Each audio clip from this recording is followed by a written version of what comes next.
She was only 14 when her life was stolen, and the way it happened still echoes through Tampa like a nightmare no one can wake up from.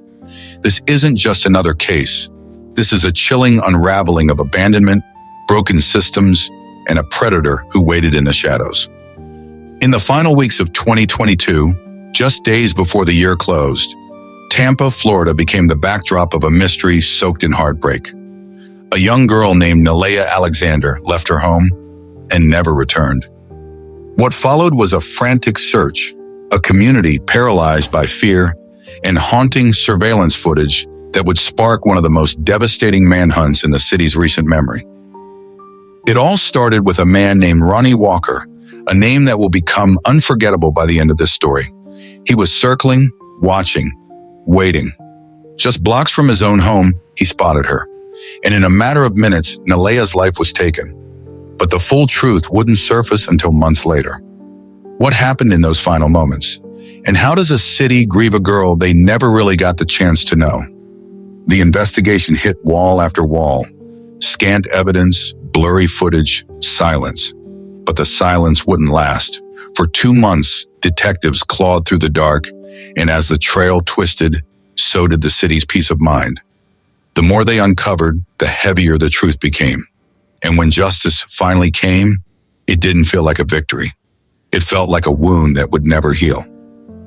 But who was Nalea Alexander before the headlines? Born on January 13, 2008, in Brandon, Florida, her life began with loss. Her mother signed her over to the state immediately after birth. From that moment on, Nalea's journey was marked by instability, passed from one foster home to the next like a name no one wanted to keep. 4 different homes in 4 months. 4 different women who couldn't or wouldn't hold on. Until Ashley Alexander, a foster mother who saw more than paperwork. She saw a daughter. Ashley adopted her, gave her a home, and raised her like her own blood. But some scars never fade, even if they're too deep to see, because Nalea carried a pain she didn't fully understand.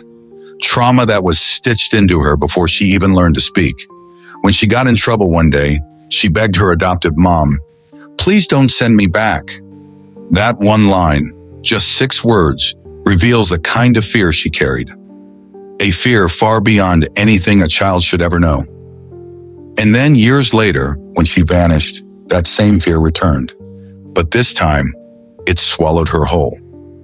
What really happened to Nalea Alexander? Who failed her, and who finally paid the price? You're watching True Crimes by Dominic, and this is the heartbreaking, haunting story of a girl who was never safe, even when it looked like she finally was. If this case already has you thinking, could more have been done? Let us know in the comments. And if you're drawn into stories that expose the darkest corners of human nature and demand justice for the voiceless, make sure to like, subscribe, and hit the bell so you don't miss what comes next. Because this isn't just a story. This is a wound that still bleeds. When Nalea looked up at her adoptive mother with tear-filled eyes and begged, "Please don't send me back," Ashley Alexander realized the wounds her daughter carried went far deeper than either of them had ever spoken aloud. She had always believed that love would be enough, that nurturing and stability could overwrite the pain of abandonment. But trauma doesn't need memory to exist.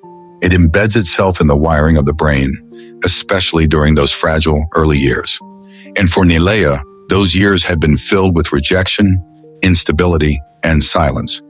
Even if she couldn't remember it clearly, her body remembered, her heart remembered. Ashley did everything she could to help her daughter heal. She listened, comforted, and tried to guide her through the emotional storms. And for a little while, things actually got better. There were laughs again. School was manageable. They made it work.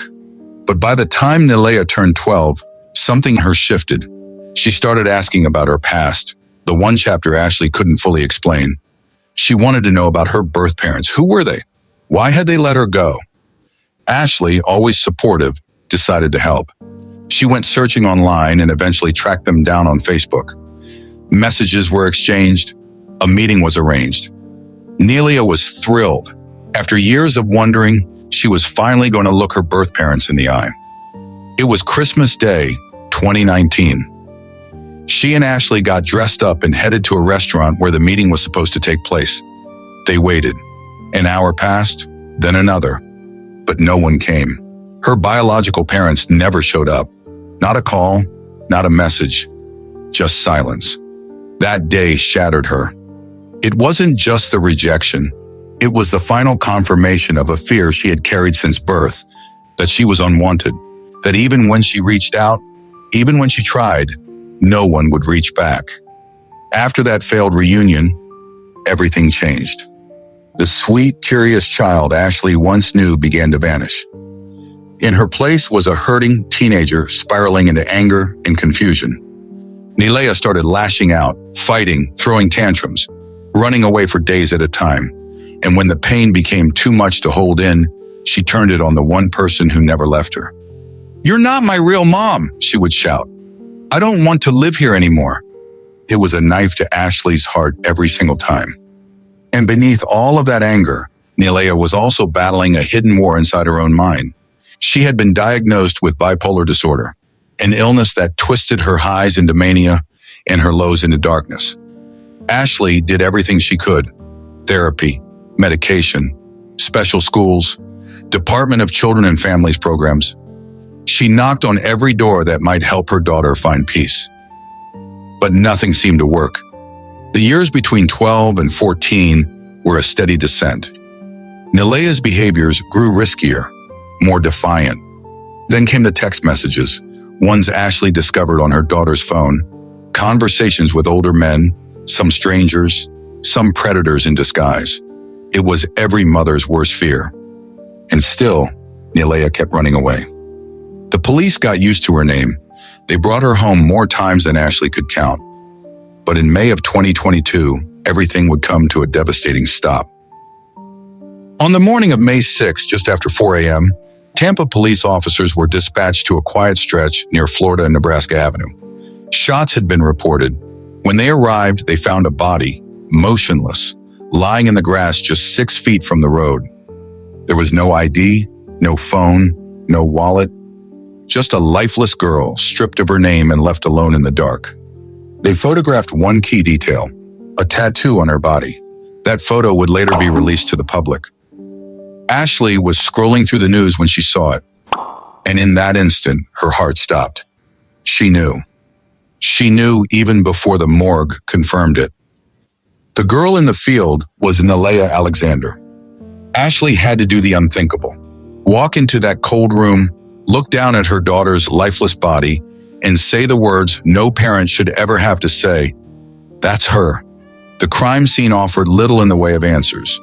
A few scattered shell casings, no weapon, no immediate suspects, just the deafening void of a future that would never happen. But detectives didn't give up. For 2 long months, they followed leads, scoured surveillance, combed through digital evidence, until finally the break came. They arrested 44-year-old Ronnie Walker, the man who had been circling Nilaya's life like a shadow. Alongside him, another suspect emerged, Robert Creed. During a press conference, the Tampa Police Department and U.S. Marshals announced the arrest with solemn conviction. "We have zero tolerance for gun violence, especially when it takes the life of a child," they said. "Our homicide squad worked relentlessly to find the truth. And while nothing can ever fill the void left in Ashley's heart, we hope this brings some measure of justice." But here's the thing about justice. It doesn't bring people back. It doesn't erase the trauma. It doesn't mend the scars. And for Ashley, and for anyone who hears this story, the loss of Nilaya Alexander isn't just a case file. It's a wound that still aches. For Ashley Alexander, the pain would never fade, but the arrest gave her something she hadn't felt in weeks. Stillness, a breath, the tiniest moment of peace. At a press conference following the arrest of 44-year-old Ronnie Walker, the Tampa Police Department stood behind a podium and offered what comfort they could. One officer said, "We hope this arrest provides some sense of closure to the family." Ashley stepped forward to speak, her voice trembling but full of strength. "I thank you, from the bottom of my heart," she said, "to the police, the detectives, the community, To every person who picked up a phone and gave a tip, I thank you. It won't bring my baby back, but it helps to know he's off the streets. That brings me a little peace, a little closure. And for us, this isn't the end. This is the beginning, our beginning. But as any true crime case unfolds, the arrest is rarely the final chapter. Sometimes it's the start of a much deeper unraveling. After Ronnie Walker was taken into custody, the charges were swift and direct: first-degree murder. And he wasn't the only one facing justice. His longtime friend, Robert Creed, was also arrested, but on a different charge: accessory after the fact. To those who knew them, their connection wasn't surprising. Ronnie and Robert had been close since childhood, practically inseparable, lifelong friends who had grown up side by side. But the bond that had lasted for decades would fracture in the pressure cooker of the courtroom. Because when the trial began in 2025, Robert Creed flipped. Faced with serious time and in hopes of saving himself, he struck a deal. He agreed to testify against Ronnie Walker and become a state witness. And once he took the stand, the truth spilled out like a flood. What came next was devastating. Robert had been there, present the night Nalea Alexander was murdered. And during a detailed, emotionally charged interview with investigators, he laid everything bare. No sugarcoating, no hesitation. He told them everything. Every minute, every decision, every shot. He spoke of how the night unfolded, how Nalea ended up in that car, what was said, what wasn't, and how, in a matter of moments, things spiraled from reckless to irreversible. The prosecution now had something they didn't have before: a witness who was inside the nightmare. For Ashley and those who loved Nalea, it was a brutal experience. Sitting in court, hearing the final moments of her daughter's life laid out like a story someone else wrote, a story she never wanted to hear. But it was also necessary, because this wasn't just about getting answers. It was about exposing the entire truth, no matter how ugly, no matter how painful. And Robert's testimony would become the centerpiece of the case against Ronnie Walker. In court, it became clear this was no random crime, no isolated act of violence. It was the result of manipulation, grooming, and calculated cruelty. And yet, even as justice moved forward, no one in that courtroom could ignore what had been lost. A bright, funny, emotionally complex girl whose life had barely begun. A child who wanted to be loved so badly, she reached out to everyone, only to be met again and again with silence or harm. The trial was far from over. There were more revelations to come, more wounds to open. But for now, one thing was certain: Ronnie Walker was no longer free. And the man who once called him brother had chosen to help bring him down. By May of 2022, Nalea Alexander had run away from home again. It wasn't new. It wasn't even surprising anymore. Ashley had spent countless nights sick with worry, calling the police, checking the streets, praying her daughter would come back safely. But this time was different. On that night, May 6, 2022, Nalea, just 14 years old, made a decision that would cost her everything. She was tired, hungry, and emotionally adrift. She'd been wandering the city for days, sleeping on benches, drifting through apartment complexes alone. And that's when a car pulled up. Inside was Ronnie Walker, a man more than 30 years her senior. She got in. She had no way of knowing what he was capable of. Inside that car with Ronnie was another man, Robert Creed. What happened next was pieced together through hours of surveillance, phone data, and Robert's own chilling statements. After picking her up, Ronnie drove to a nearby convenience store. He bought Nalea a drink, juice, something small. A moment of false kindness. They left the store, and for a while they just drove, winding through Tampa's neighborhoods. No destination, just cruising through the dark. Then just after 3 a.m., Ronnie turned down Flora, Nebraska Avenue, a dead-end street that leads to nothing but overgrown grass and an empty field. He pulled over and turned the car off. And that's when everything spiraled. According to Robert Creed, Ronnie suddenly started shouting at Nalea. He was angry, accusing her of talking to another man, someone he thought she'd been seeing. Robert claims he wasn't paying close attention, but then came the sound no one forgets: a single gunshot. Ronnie had fired a round that struck Nalea in the shoulder while she was still in the car. Then he ordered her out. Bleeding and terrified, Nalea stepped into the field. Ronnie followed. They were alone in that darkness, just the two of them. Then without hesitation, he raised the gun again. 4 more shots. 3 struck her in the head. She collapsed right there, her small body hitting the dirt in a vacant field as the world around her fell silent. Ronnie Walker turned away, got back in his car, drove off with the headlights off like he was trying to erase the whole thing. But what he didn't know was that Nalea had left something behind. Not in that field, but in the back seat of his car. Her phone, still powered on, still tracking, still tied to her name. Alongside the phone was the juice she'd been drinking, left behind like a ghost of that final night. When investigators began trying to piece together her last movements, they zeroed in on the phone. Its location history traced a timeline, one that led right back to that convenience store. And when they pulled the security footage from that exact store on that exact night, there he was, Ronnie Walker and Robert Creed, clear as day on the surveillance camera. But the phone wasn't done leading them. It was still pinging inside Ronnie's car the very next day. Oblivious, Ronnie drove to a hospital, and it just so happened that the hospital's parking lot had automated license plate readers. The plate was scanned, the car was tagged, the name came up, Ronnie Walker. But there was a problem. When police tried to track him down, the address on file led nowhere.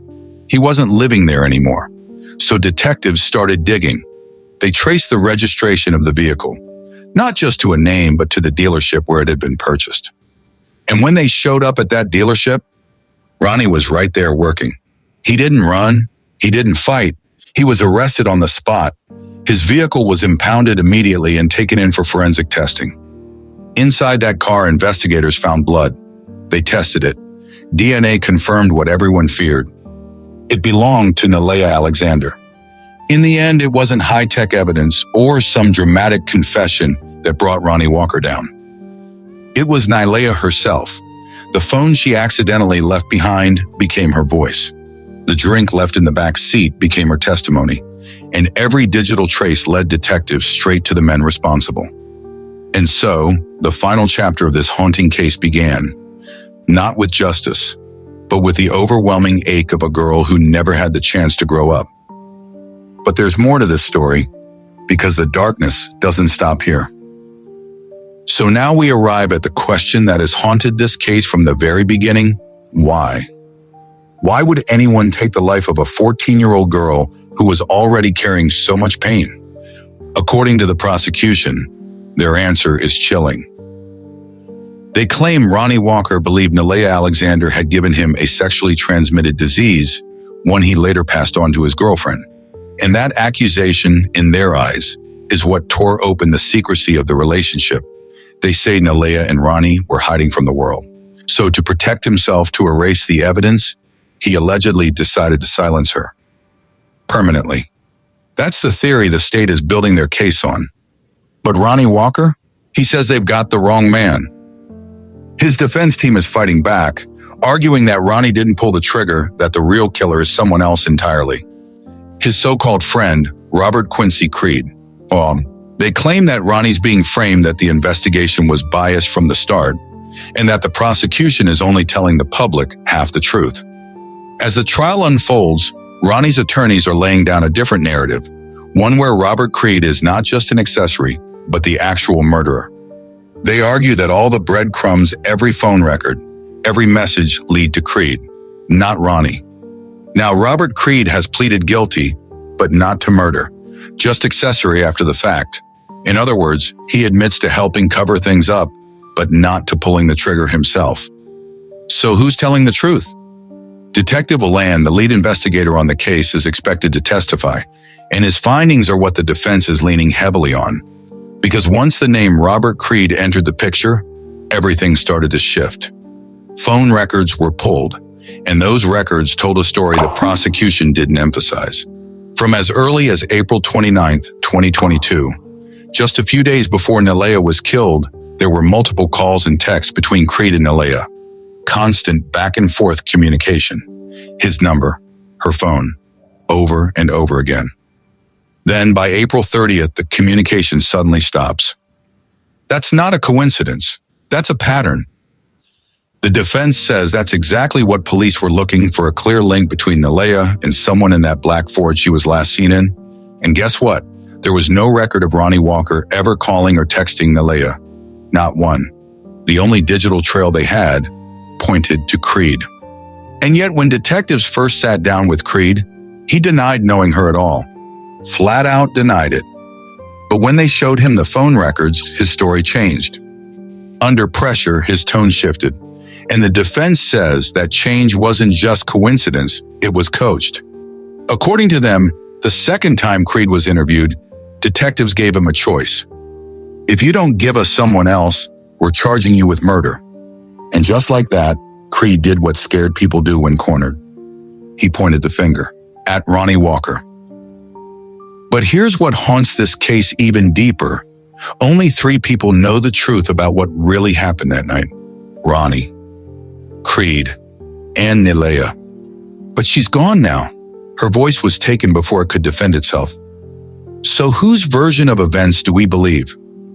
Was this truly about revenge over a disease, as the prosecution claims a twisted act of cruelty to silence a young girl? Or is Ronnie Walker being thrown under the bus by a friend desperate to save himself? The physical evidence doesn't paint a full picture. There's no record of Ronnie contacting Nalea. No texts, no calls, no digital trail. Everything leads back to Creed. So that leaves 2 unsettling possibilities. Either Ronnie used Creed's phone to lure Nalea, or Creed was the one behind the wheel and the trigger. And here's where it gets even darker. Ronnie Walker shouldn't have even been on the streets. Back in 2003, he was convicted of murder. But through a legal technicality, that conviction was overturned. He struck a deal, pleaded to a lesser charge, and walked free after just 5 years. 5 years for a murder conviction. And now, nearly 2 decades later, another young life has been lost. One that never had the chance to fully begin. In her final months, Nalea was unraveling emotionally. She was still hurting from being abandoned by her birth parents, a wound that never healed. She was still running away from home, trying to escape something she couldn't name. And this time, the last time she disappeared, there was no coming back. Her body was found dumped in a field. Her life ended in silence. And her story, forever unfinished. Nalea Alexander was cremated. Her ashes were placed inside an urn, which now sits quietly in the living room of the only woman who ever truly saw her, Ashley Alexander, the mother who never gave up on her. And now Ashley doesn't have to wonder where her daughter is anymore. Because Nalea is home. Not the home she deserved, not the future she was promised, but a resting place, a stillness, an end. Her loved ones gathered to release purple balloons into the sky, her favorite color, as prayers and sobs filled the air. Some held hands. Others stood in stunned silence. One voice whispered, "She was meant to do something great. Now she'll never get the chance." The grief was unbearable. One relative put it best. Parents are supposed to be buried by their children, not the other way around. In the background, through tears, a soft song played, a voice repeating a quiet truth. "I'm in denial. My heart is breaking. I'm faking every smile." A life lost, a truth buried. And two men still pointing fingers, while the city tries to make sense of it all. Nalea Alexander's story is one of those tragedies that never really leaves you. A child born into instability, raised in hope, and taken by something far darker than she ever deserved. She survived abandonment, rejection, trauma, and illness, only to be failed once again by the world around her. And in the end, she didn't just lose her life. She lost her voice. She lost the chance to grow, to heal, to prove to the world that she was more than her pain. Now, two men sit at the heart of this case, pointing in opposite directions, each claiming innocence, each suggesting the other is to blame. But the only truth we know for certain is that Nalea is gone. Her ashes rest in a quiet room, but the echoes of what happened to her still ring through the community, through the courthouse, through the aching hearts of those who loved her, and through all of us who are left asking, who failed her most? Was it the justice system that let a convicted killer walk free? Was it the child welfare system that passed her around like a burden? Or was it a society that didn't see her slipping until it was far too late? Tell me in the comments, what do you think really happened that night? Was this revenge, betrayal, or something even more complicated? And who do you believe, Ronnie Walker or Robert Creed? Let's talk about it. Because Nailea's story deserves more than silence. If this case moved you, hit that like button not for the views, but to keep her memory alive. Subscribe to True Crimes by Dominic for more stories just like this, real cases, raw emotion, and no sugarcoating. New episodes drop every week, and every one is a step deeper into the shadows of human nature. Don't forget to turn on notifications so you're the first to know when a new case breaks. These aren't just stories, these are lives. And sometimes the smallest detail changes everything. Thank you for watching. Hold your loved ones close. And remember, behind every headline is a heartbeat that was silenced too soon. Rest in peace, Nalea. You were seen, you were loved, and you will not be forgotten. This is True Crimes by Dominic. See you next week.